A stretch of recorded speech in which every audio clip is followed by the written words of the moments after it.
Hey everybody, this is Val Free with the Hey Neighbor podcast from the Neighborhood Network Alliance here in South Shore City of Chicago.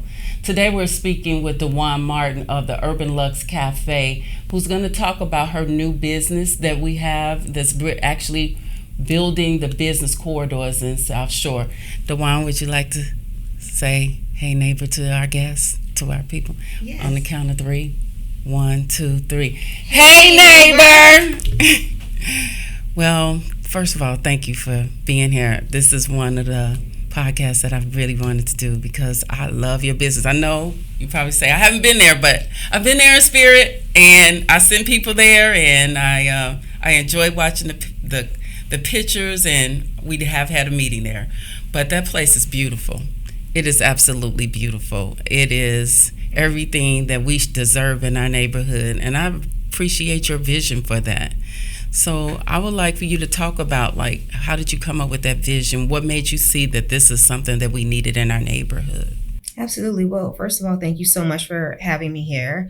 And thank you so much for all of your support. You have been there for a meeting, but you've supported in so many ways, and you've sent so many supportive people to the cafe. So you've helped in many more ways than you could imagine. With regards to the vision and what made us build what we've built, to be honest with you, by trade, I'm a real estate investor. Mm-hmm. I simply saw a property that had a lot of potential for a great price by the water.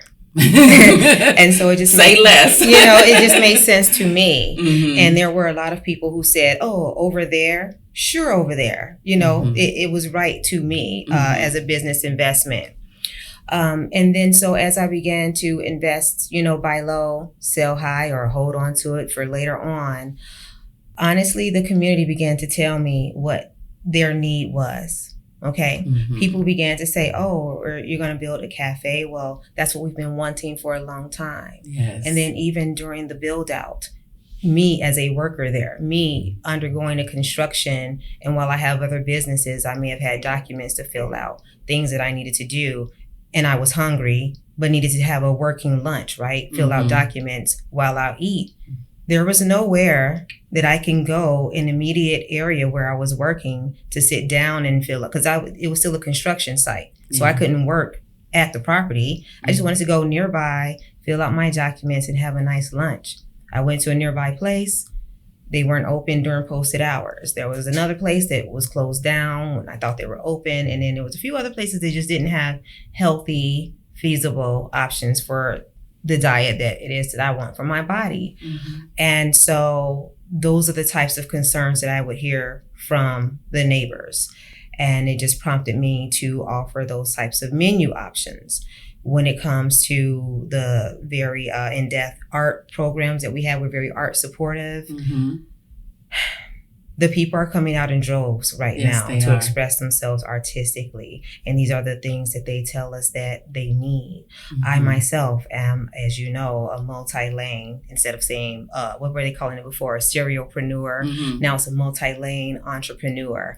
Mm-hmm. That is what I refer to myself as. And other types of entrepreneurs, they're telling us, hey, we don't have a place where we can go and work. We don't have a place where, I work from home and I just want to get out. There's no places where I can go and sit in my neighborhood and I can work that's comfortable, that's nice to look at, where I can have a nice cup of coffee.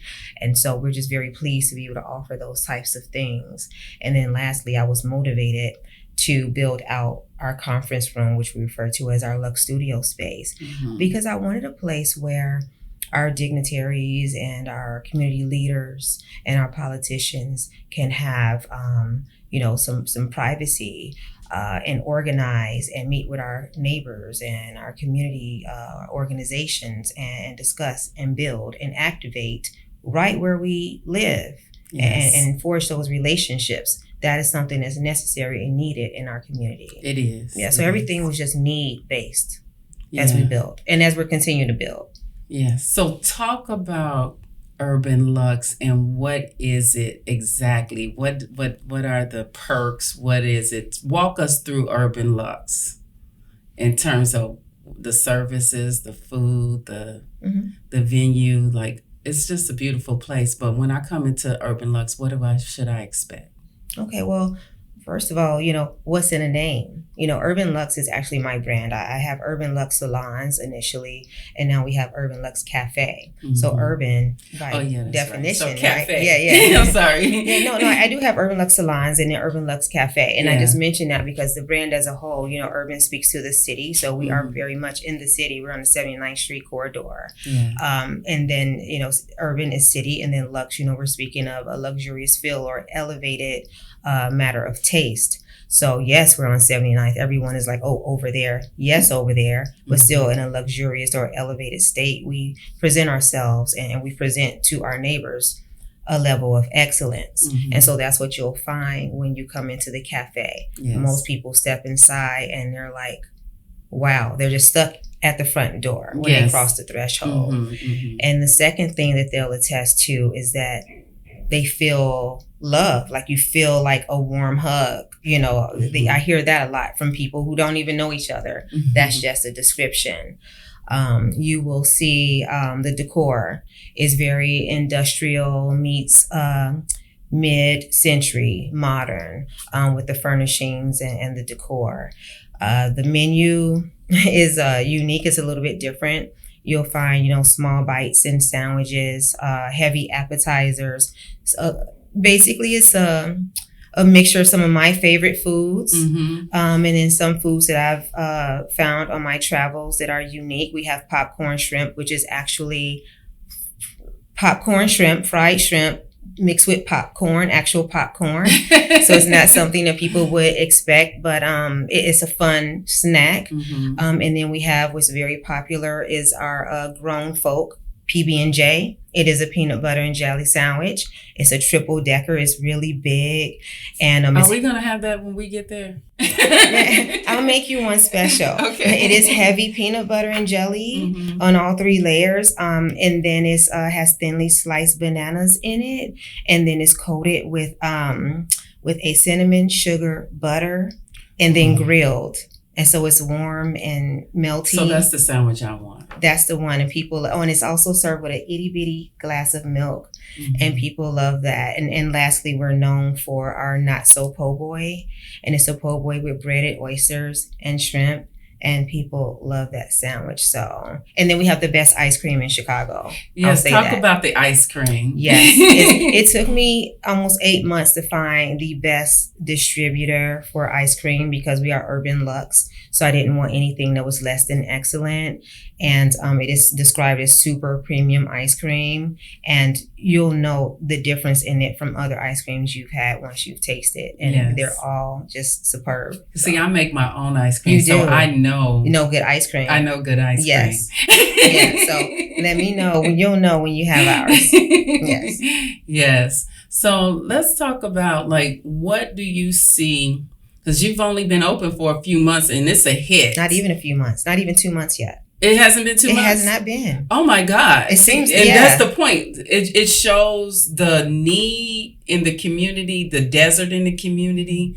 If it's only been less than 2 months and it's a hit like that because you have karaoke, you don't have karaoke, but. We will start that on the 10th. And that's because so many people are asking for it. Thank you, because I love karaoke. Oh, really? Oh, yes. Okay. But that's... Well, then we'll have you there. Yeah. I don't sing, I entertain. Okay.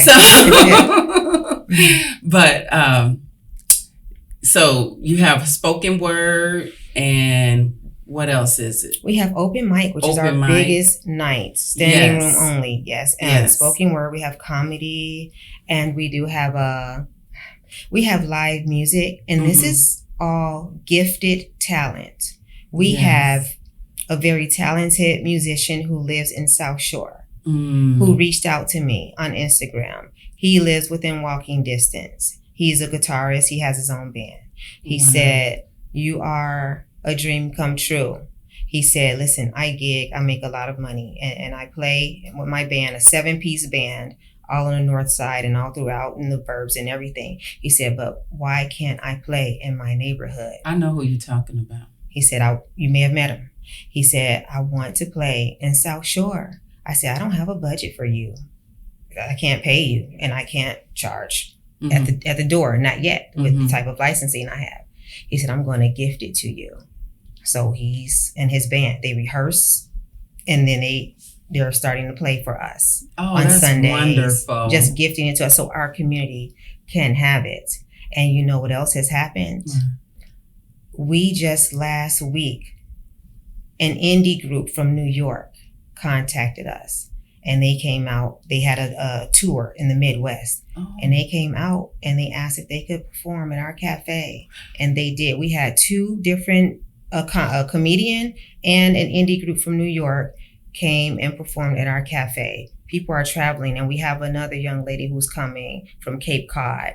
Yes, put South Shore on the map. They're finding us on social media because of the content they're seeing with our local talent. And they're saying, we want to perform on my little stage. Yeah. But it's okay. It's all about how you present it, and you present it very well. Yes. So talk about the process. Let's talk about what did it take to get this started.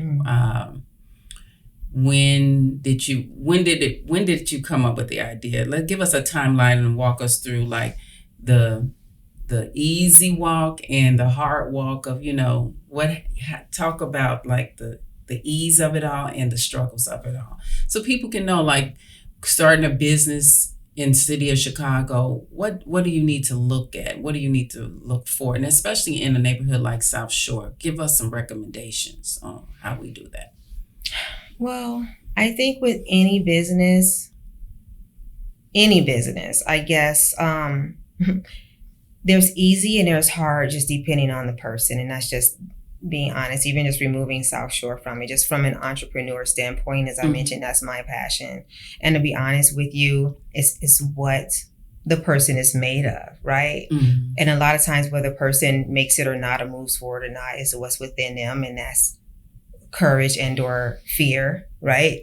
So you can really make it through anything. It's up to you whether you push through it or not, and whether you persevere. So that's one. But there are processes in every city. Our processes in Chicago is different from in the smaller villages and the suburbs and things like that. So one thing that I was faced with in the city of Chicago is different inspections and things like that, but that's normal. And some of these inspections are put in place for safeties, and that's fine. But what made my process a little bit more unique and difficult for me was that I, at the same time, was awarded the Neighborhood Opportunity Fund grant.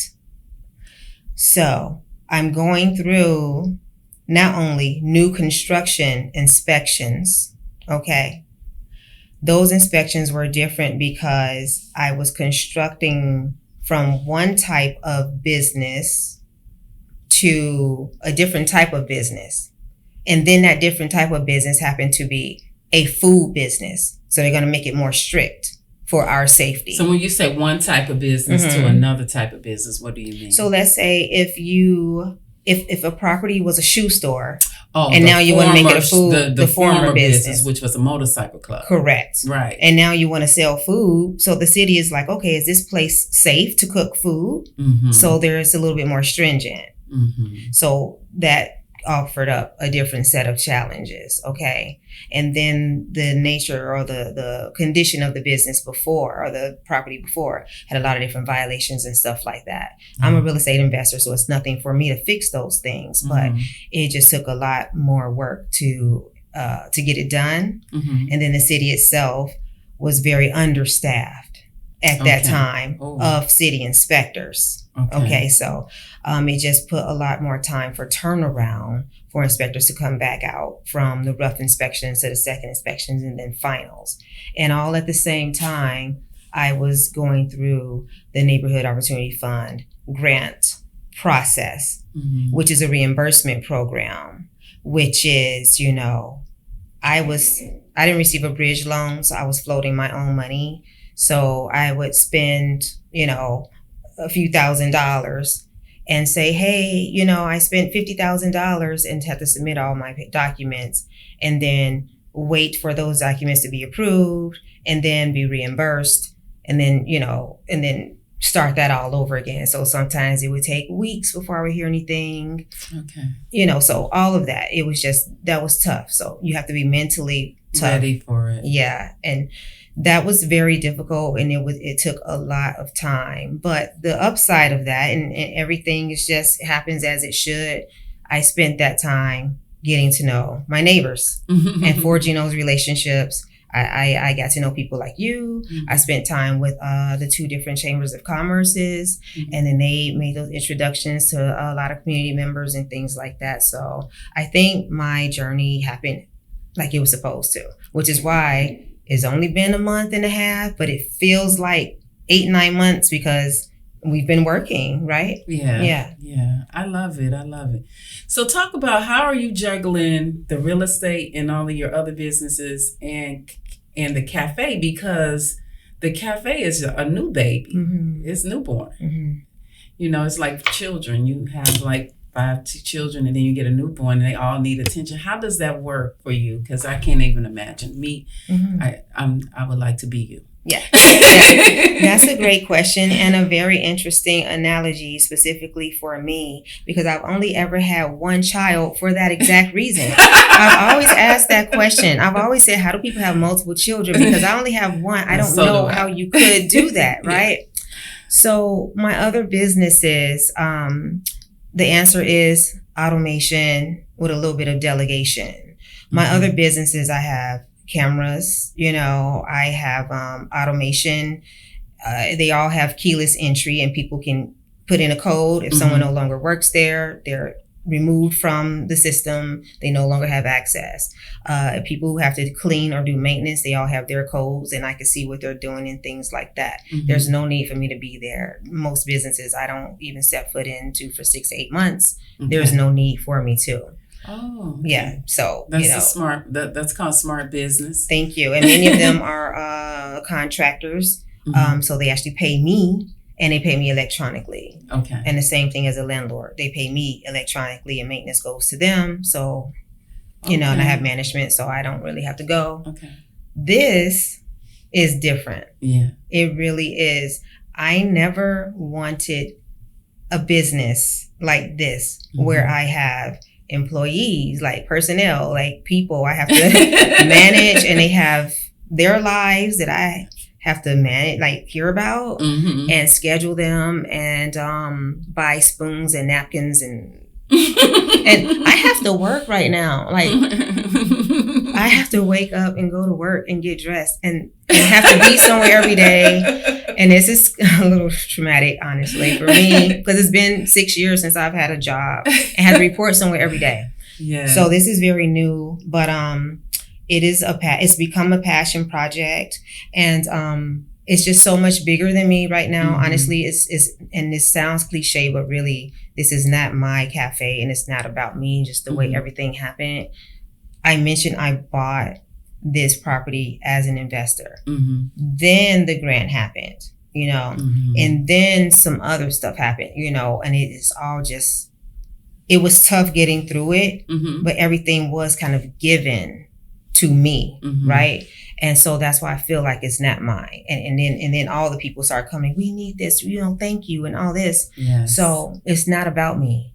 And so that's just where I'm at with it now. And that's kind of why it's easy and how I manage, because it's not for me. Even my 2 employees I have, they live in South Shore. Okay. And they needed the jobs. And I didn't go looking to hire. They showed up.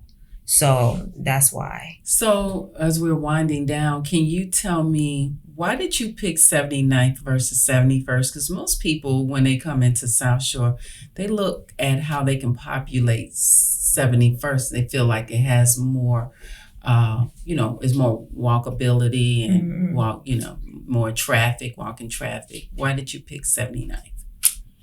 71st doesn't need to be populated. It's populated. It's highly populated. And also, and I don't want to sound egocentric or anything, but I feel like I bring the party. Like I don't need to go to the party. I build it and they come. That's right. I show up and I attract what it is that I want to see, Okay. So honestly, that's just what it is. Okay. You have something good, people will come. Yeah. I just hope people are coming from New York and Cape Cod, and they come from Milwaukee. And I got people, we close at 9:00. I got people that come from Naperville, They can't get there from work till 8:30 and we close at 9 just to have a little piece of our open mic because wonderful. It feels good. So, yeah. So let's talk about like the future of the cafe. Where do you see it? You are the most thriving business on 7. You are the only thriving, like super thriving business where people are flocking, like you said, from everywhere to get there. And you haven't even been open 2 months yet. So let's talk about how you see the future. Do you see it expanding? Do you see like rooftop? Do you see garden? Do you see whatever? That's just me and my own ideas on how I see something. So like there's a lot next to us is privately owned. I have people who are saying, oh, we can help you with negotiation or what have you. If I had my way in a perfect world, I would love to acquire the lot next to us or even the one next to that, which may be city owned. I would like to acquire that for parking and or a patio. I would like to acquire the proper licensing to do sidewalk seating so we can eat al fresco on 70. Everyone says on 79th. Yes, on 79th. On 79th. I would like to do nice little We landscaping. need to normalize that type Absolutely. of thing. And we could sit out there and do nice little landscaping with our shrubbery and eat on 79th Street. I would like to expand. I own the whole building. I would like to do our build out upstairs and have all 3 floors for us and build out another conference room and some office space for co-working and maybe classes for our artists and rooftop, of course, because we have a big, beautiful flat roof. And so I like to do that for expansion. Nice. Do you see, what I see is your building being like the pioneer to get your business to attract other businesses to South Shore. So can you see that as well? I'm hoping for that, and I'm hoping that one day very soon Thrive Exchange will come about. Oh, Thrive Exchange is happening. I'm ready. So ready. As a matter of fact, I think we need to make sure we have Thrive Exchange in our next podcast. I would love that. I would love to sit in with them. Please. Okay. We can have a good powwow. I love it. So what I would like to do first is just say thank you for coming out, taking time out to talk to us about the Urban Luxe Café. For those who don't know where it is, please give the address where they can come to Urban Luxe Café. Yes, we're at 2911 East 79th Street. That's right off of 79th and Exchange. Yes. Be there or be square. And I know that's old school, but I'm serious. It's real. Yeah. Thank you. Thank you, so Dwan, much. for showing up and talking with me about your business. Our goal is to highlight the businesses that are in South Shore and highlight South Shore as a place where people should come and raise their families. What about your social media, as a matter of fact? Yes, thank you for asking. We are Urban Luxe, that's LUXE Cafe, Chicago, on all platforms. That is Facebook, Instagram, and TikTok. Follow her. And if you don't follow her, you are missing out on real life experiences. It is going down over there. I'm telling you, it's going down. I'm coming to karaoke because that's my Please thing. do. Yes. Well, thank you again. Thank you. Thank you.